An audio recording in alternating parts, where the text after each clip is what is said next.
Bab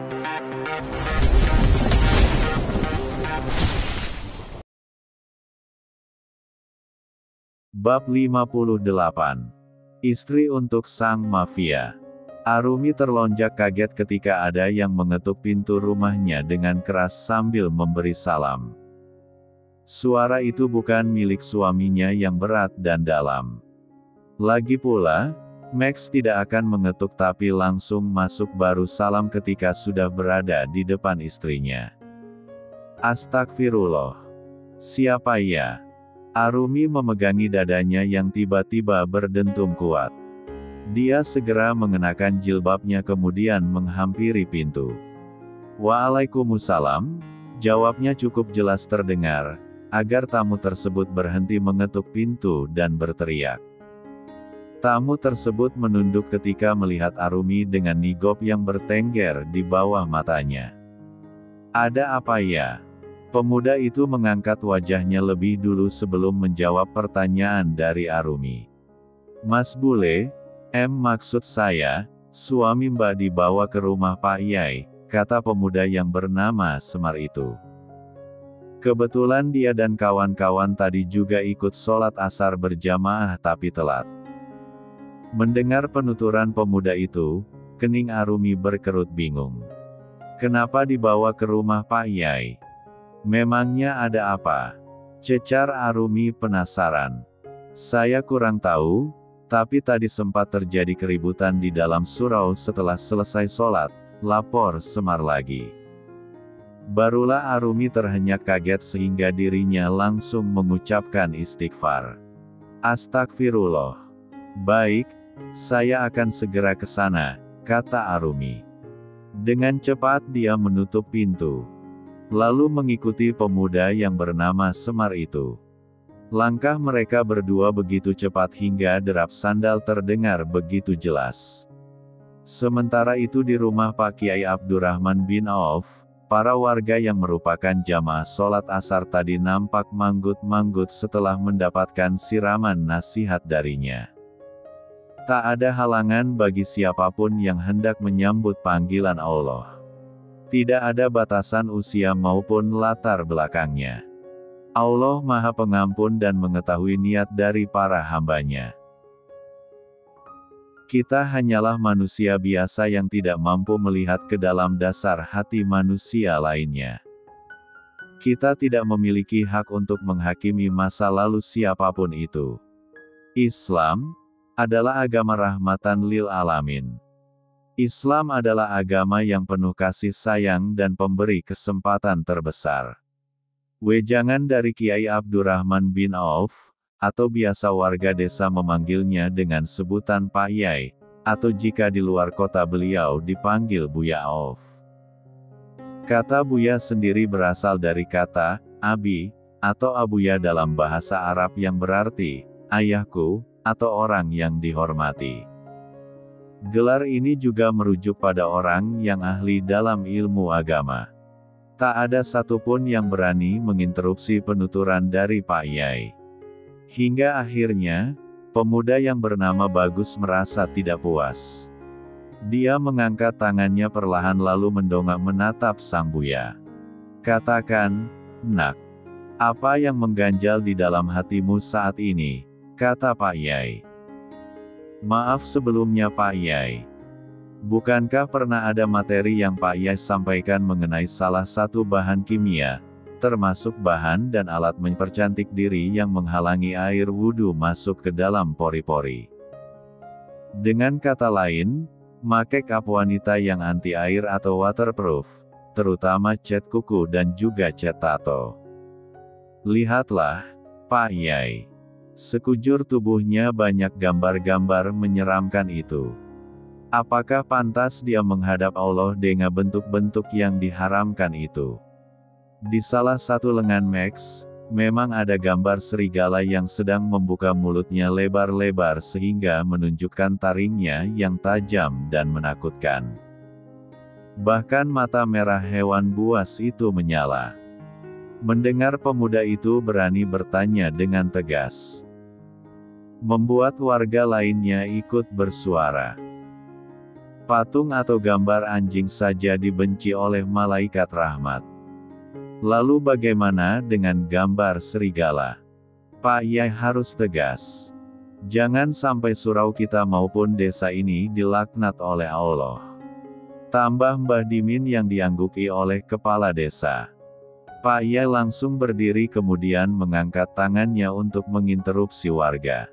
Sementara, Max sedang menahan gejolak di dalam dadanya. Banyak sekali larangan di dalam agama yang dianut sekarang. Banyak sekali kesalahan yang dia lakukan sebelumnya. Hingga kini menyisakan kehinaan yang hampir menenggelamkannya ke dalam sumur penyesalan. A'udzubillahi minasyaitonirrajim. Sesungguhnya, setanlah yang mendatangkan amarah dalam hati kita. Perlu kalian ketahui, membuat tato itu menyakitkan dan menghapusnya bisa mendatangkan rasa sakit 3 kali lipat daripada saat membuatnya. Maka, Allah beri keringanan atau keleluasaan untuk memilih. Jika mampu maka hapuslah, jika tidak maka biarlah. Allah yang Maha Adil, Maha Bijaksana dalam menghakimi. Pada dasarnya tato tidak wajib untuk dihilangkan kecuali memenuhi 5 syarat. 5 syarat itu diantaranya ialah, membuat tato dengan sadar bahwa itu adalah perbuatan haram yang mendatangkan dosa dan kemurkaan Allah. Dia mengerti itu haram tapi masih maksa dan melakukan juga. Akan tetapi ketika memasang tato dalam keadaan tidak tahu hukumnya maka tidak wajib dihapus, tegas Buya Auf lagi. Pemuda yang bernama Bagus pun menundukkan wajahnya lagi. Dia merasa dikuliti dengan segala tuduhannya yang tidak mendasar pada Max tadi. Rasanya malu sekali. Pak Yai menoleh ke arah Max yang sejak tadi mendengarkan penuturannya. Wajahnya sudah tak lagi pias seperti tadi. Penjelasan darinya cukup memuaskan pria dengan wajah kebulean itu. Matanya biru dengan kulit putih kemerahan. Max tersenyum tipis sebagai ucapan terima kasih atas pembelaan terhadapnya. Bangunlah, nak. Itu istrimu telah menjemput, kata Pak Yai yang langsung membuat Max mengedarkan pandangannya. Benar saja, wanita berkerudung lebar dengan niqab yang menutupi sebagian wajahnya sedang berdiri di sudut teras. Para warga pun pamit setelah meminta maaf dan mengucapkan terima kasih pada ulama desa tersebut. Mereka juga mengajak Max salaman meski tanpa ucapan apapun. Hanya Pak Kades yang merangkul Max. Saya meminta maaf atas nama pribadi dan juga warga.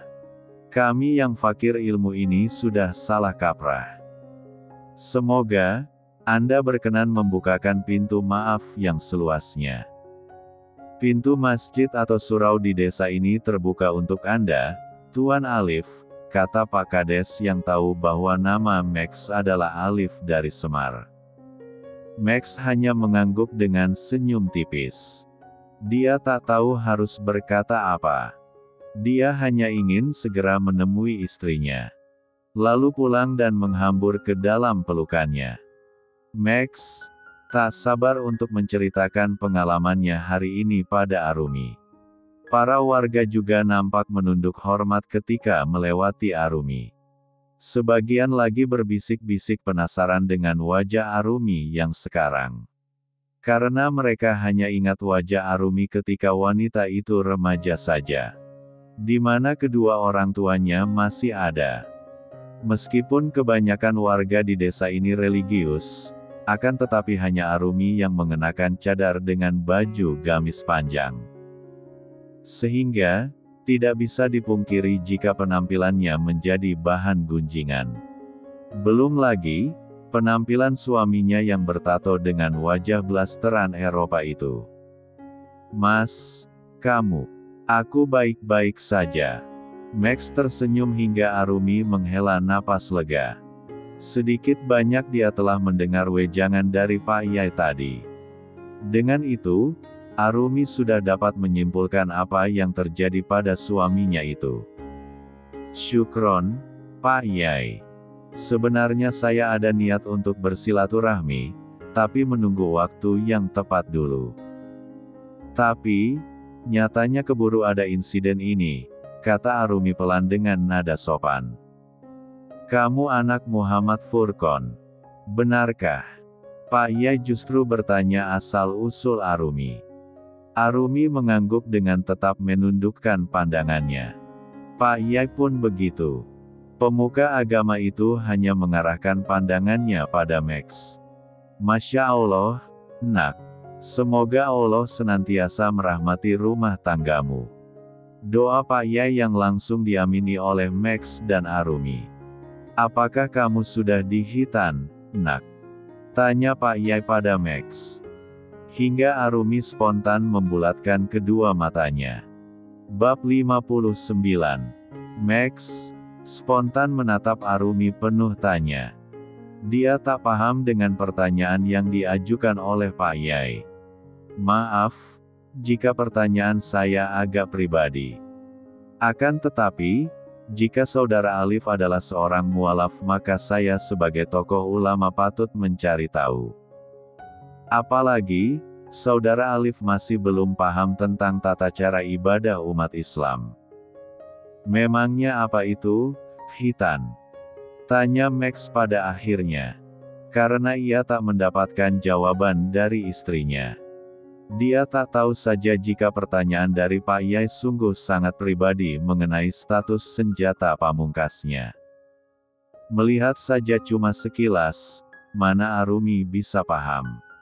Nak Arumi, mungkin dapat menjawab pertanyaan saya, desak Pak Yai, mengalihkan pertanyaannya pada Arumi yang semakin tertunduk dalam. Kalian ini pasangan yang lucu sepertinya. Jangan sampai tebakan saya ini salah, goda Pak Yai. Arumi pun mendongak, sekilas melirik ke arah suaminya lalu menatap Pak Yai. Maaf, sejak sebulan lalu kami menikah sampai saat ini, saya dan suami belum, Arumi kembali menunduk tanpa meneruskan ucapannya. Masuklah. Sebaiknya kita bicarakan masalah ini di dalam. Sambil menunggu waktu berbuka puasa. Istri saya biasanya masak banyak, ajak Pak Yai pada dua orang yang membuatnya tersenyum simpul ini. Furqon termasuk jamaah saya yang sangat rajin mengikuti setiap kajian saya dimanapun itu. Bahkan, beliau pernah menyusul saya keluar kota dengan motor tuanya. Beliau adalah sosok yang lapar ilmu. Sehari saja tidak datang ke kajian bagaikan hidup tanpa makan, begitu katanya ketika suatu saat saya mengajaknya bicara. Tutur Pak Yai yang tahu-tahu menceritakan kedekatannya dengan mendiang ayah Arumi. Arumi tersenyum senang karena Pak Yai mengisahkan hal yang belum pernah ia dengar tentang sang ayah. Kenangan yang baik, itulah yang ia dapatkan dari orang-orang terdekat beliau. Jadi, sebenarnya apa yang dimaksud Hitan tadi, Pak Yai? Max yang penasaran sejak tadi pun angkat bicara. Dia heran karena sejak Pak Yai melemparkan pertanyaan tersebut, kedua pipi istrinya bak tomat matang. Begini, Nak Alif. Apakah waktu kecil Nak Alif pernah memotong ujung dari sparepartmu itu? Jelas Pak Yai sambil memberi isyarat dengan tatapannya pada bagian pusat tubuh Max. Pria itu sontak menunduk untuk melihat ke arah yang dituju oleh Pak Yai. Apanya yang dipotong? Kenapa Pak Yai menanyakan hal aneh begini? Cecar Max semakin bingung. Pak Yai semakin melebarkan senyumnya. Dari hal ini, dia bisa menduga pernikahan apa yang sedang dilalui oleh anak dari salah satu sahabatnya itu. Bagi Muslim, khitan bagi laki-laki adalah wajib. Khitan itu sendiri adalah membuang ujung kulit dari alat vital demi kesehatan dan juga kebersihan. Karena dengan begitu, senjata kebanggaanmu akan bersih dari sisa-sisa air seni yang bisa saja menyimpan dan menumpuk najis. Di mana hal itu dapat menyebabkan ibadah kita tidak diterima oleh Allah, jelas Pak Yai dengan tegas. Max langsung tersadar bahwa sejak tadi Pak Yai membahas senjata keperkeempatsaannya. Pantas saja istrinya langsung malu-maluin kambing. Saya sebelumnya memang non-muslim. Di dalam keluarga maupun agama saya yang sebelumnya memang tidak ada anjuran seperti yang Pak Yai katakan. Lalu, apa yang harus saya lakukan sekarang? Hanya satu jalan, kau harus dihitan, tegas Pak Yai. Maksudnya, senjata saya harus dipotong? Tanya Max penuh penekanan. Membuat Arumi memegang dadanya yang tiba-tiba berdebar. Ya, betul. Saya ada kenalan. Nanti saya ajak Nak Alif menemuinya, tawar Pak Yai. Max mengangguk cepat tanda setuju. Dia akan melakukan apapun agar ibadahnya benar-benar diterima dan taubatnya diakui. Dia akan melakukan apapun asal tidak mengorbankan hubungannya dengan Arumi. Max sudah tak sabar ingin membangun hubungan yang manis dan hangat dengan istrinya itu. Wanita yang telah membawanya pada titik kehidupan baru. Tak lama azan maghrib terdengar. Istri Pak Yai telah menghidangkan sajian untuk berbuka puasa. Kedua mata Arumi berbinar ketika melihat kolak pisang. Sudah lama sekali dia tidak mencicipi salah satu menu khas di bulan Ramadan ini. Wangi daun pandan menguar, seakan menggelitik indera pendengarannya. Terima kasih Bu Yai dan Pak Yai, atas jamuan dan juga hidangannya.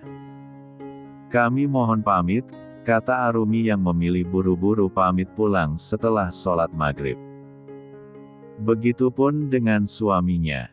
Sepanjang jalan menuju rumah mereka berdua terdiam. Max hanya berani mencuri pandang pada Arumi tanpa membuka suara. Ingin menggandeng juga sungkan. Apalagi, Arumi meletakkan kedua tangannya di depan. Sesampainya di dalam rumah, Max tidak tahan lagi.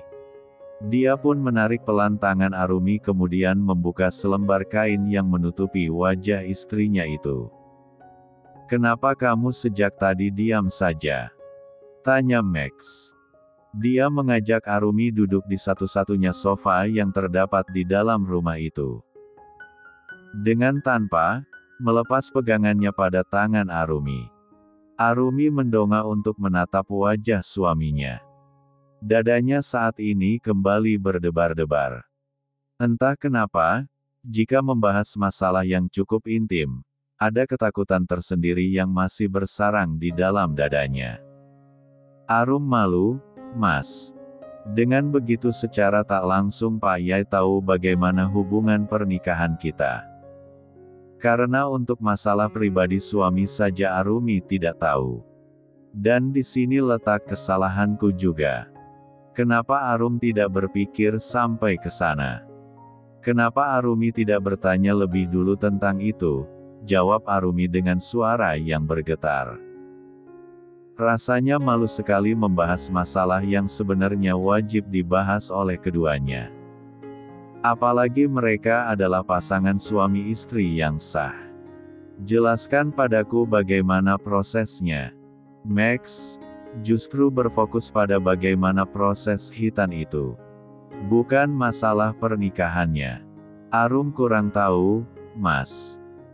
Kalau menurut ilmu fikih, hanya ujungnya saja ditarik sedikit kulitnya lalu dipotong. Sampai bagian penting dari itu kamu terlihat. Maka, tempat pembuangan air seni pada saat itu tidak lagi terhalang apapun. Sehingga, tidak ada najis yang dikhawatirkan tersisa di sana, jelas Arumi tentu dengan wajah tertunduk malu. Bahkan saat ini ingin dirinya membenamkan wajah itu ke atas bantal dan menyembunyikannya dari Max. Dipotong. Kenapa pas kamu yang menjelaskannya terlihat mengerikan? Max langsung berdiri kemudian menutup bagian pusat tubuhnya dengan dua telapak tangan. Tidak sakit kok, Mas. Banyak anak kecil yang berani. Kamu kan sudah dewasa, masa takut sih? Arumi justru meledek menemukan raut pucat di wajah putih bersih suaminya itu. Sembuhnya lama tidak? Biasanya 2 pekan kalau untuk anak kecil. Tapi kalau bagi pria dewasa entahlah, Mas. Arumi sedikit tahu karena salah satu murid pernah izin selama itu setelah dihitan, jawab Arumi. 2 pekan. Yang benar saja. Kaget Max. Memang kenapa, Mas? Kamu senang ya? Apa kamu itu tidak penasaran dan ingin bersatu entah dengan suamimu ini? Kita belum pernah melakukan apa yang seharusnya dilakukan oleh Pasutrikan. Max mendadak mendekatkan wajahnya hingga Arumi mundur kemudian terjatuh di atas sofa. Posisi keduanya saat ini, sungguh bikin netizen gemas dan bersorak. Bab 60. Arumi tidak mempunyai kekuatan untuk melawan pesona pria tampan yang ada di atas tubuhnya saat ini. Tatapan dari kedua mata biru Max mulai membuatnya lupa daratan. Apalagi, ketika benda kenyal yang sensual di bawah hidungnya mulai menempel pada bibir Arumi yang merah delima alami. Max berhasil mengabulkan apa yang menjadi khayalan para netizen selama ini. Max tidak mau terburu N4 Vesu. Dia tahu bahwa Arumi saat ini sedang tegang. Sehingga, Max memutuskan untuk menjeda ciumannya. Menaikkan kedua sudut bibirnya hingga tercipta senyum yang membuat wajah putihnya itu terlihat bersinar. Dia menatap wajah bersemu istrinya itu lekat. Mengusap pipi yang memerah itu lembut. Bisakah kau menerimaku saat ini? Maksudku, izinkan aku main satu kemati kecantikanmu tanpa ketakutan, pinta Max dengan senyum yang tak lekang dari wajahnya. Dia ingin membuat Arumi nyaman dan tak lagi ragu untuk menerimanya. Maaf. Ini pertama kali bagi Arumi, Mas. Aku hanya takut jika, Tenanglah. Aku suamimu kan. Aku sudah sepenuhnya milikmu, Rum. Max yang dulu sudah mati, aku yang sekarang adalah Max yang baru. Alif, nama yang cukup bagus. Aku berjanji, tidak akan pernah kembali pada masa laluku lagi apapun yang terjadi. Aku ingin bersamamu, menjalani sisa kesempatan hidupku denganmu. Terimalah aku, Arumi. Dengan sepenuh hati dan tanpa keraguan lagi, tutur Max sambil sesekali membelai pipi Arumi yang berkedut pelan.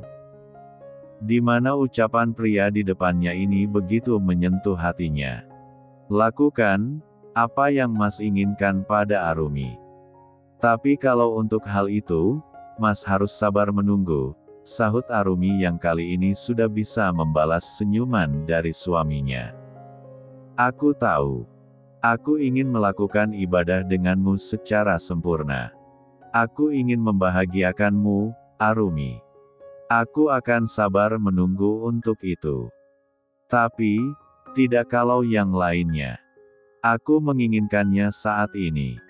Tanpa menunda lagi, Max kembali memajukan wajahnya untuk main satu kemati keindahan alami yang selama ini Arumi tutupi dari manusia lainnya. Max melabuhkan siumannya ke seluruh permukaan wajah Arumi tanpa terkecuali. Betapa beruntungnya aku, memiliki istri yang menutup auratnya sepertimu. Sehingga, tak ada yang melihat bahkan menikmati keindahan ini semua selain diriku, puji Max tentu sambil menjelajah, hingga himar serta gamis istrinya lepas.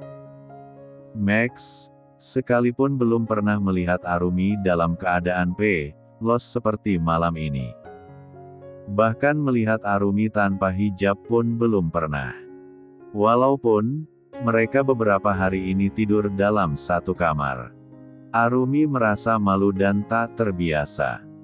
Sedangkan, Max kala itu belum memiliki daya dan juga kepercayaan hati untuk mendekati Arumi dengan sepenuhnya. Saat ini, lukanya sudah semakin membaik. Namun, akan ada luka baru di anggota tubuh lainnya. Dan hal itu lebih mengerikan ketimbang diancam dengan senjata api. Dini hari, Arumi terbangun untuk melaksanakan Qiyamul Lail. Dia menoleh pada lengan besar yang memeluknya. Bahkan, salah satu telapak tangan Max kini dengan tak tahu malu berada di atas D4 danya. Sebelum turun, Arumi menoleh sebentar ke arah samping. Arumi tersenyum kala mengingat kedekatan keduanya sejak semalam. Suaminya itu tak berhenti bermanja dan mensiuminya. Juga, berkali-kali menanyakan pasal Hitan. Semakin dibicarakan nampaknya Max semakin takut. Arumi tersenyum mengingat betapa makanya sang ex-ketua mafia itu. Tak ada lagi paras Max yang garang dan menyeramkan, ketika pertama kali dia bertemu pria itu beberapa waktu lalu. Saat ini, yang ada hanyalah sosok Max yang polos dan banyak ingin tahu tentang agamanya yang baru. Agama yang membawa cahaya keselamatan padanya. Membawa sosok bidadari dunia yang mengulurkan tangan untuk menariknya dari jurang kehancuran. Arumi berpikir, dia akan mengajak Max juga untuk sholat malam.